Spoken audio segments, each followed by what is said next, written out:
Chers téléspectateurs, souvenez-vous d'Al-Mukhtar ibn al-Bouna al-Jakani, c'est l'un des plus grands savants de Mauritanie. Il est né dans la ville de Teganit en l'an 1016-1604, où il a répandu la science de la grammaire et la logique et le fondement de la jurisprudence, et c'est à lui que se réfèrent la plupart de ses prédécesseurs. Il a appris dans l'état de Trarza comme centre et a frappé dans toutes les portes de la Mauritanie.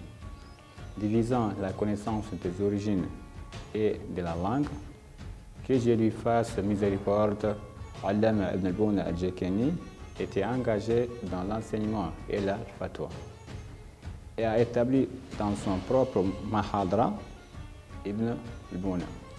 Et il a été religieusement et politiquement actif jusqu'à ce qu'il soit considéré comme le chef spirituel de la région. Allama ibn al-Bouna combinait l'enseignement et l'écriture de sorte que ses qualités scientifiques constituaient le modèle idéal pour le cheikh de la conférence. En enseignant et en auteur, il a réussi ses sciences religieuses et arabes des meilleurs savants de son époque, jusqu'à devenir l'un des fondateurs de la méthode scientifique dans le pays de Shingiti. Et dans son livre Al-Allama, a traduit la plupart de ses cheikhs et de ses étudiants.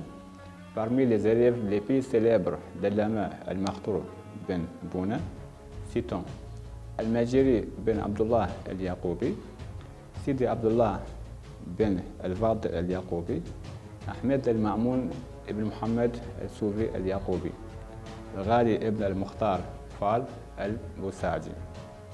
Allama al-Mukhtar ben Bouna a laissé derrière lui une riche bibliothèque couvrant tous les domaines de la science et de la connaissance, notamment les suivants: Salama al-Talibin aux règles de grammaire, système de phrases, Tahfat al-Muhaqqiq dans la logique, la quantité d'espoir dans les règles fondamentales.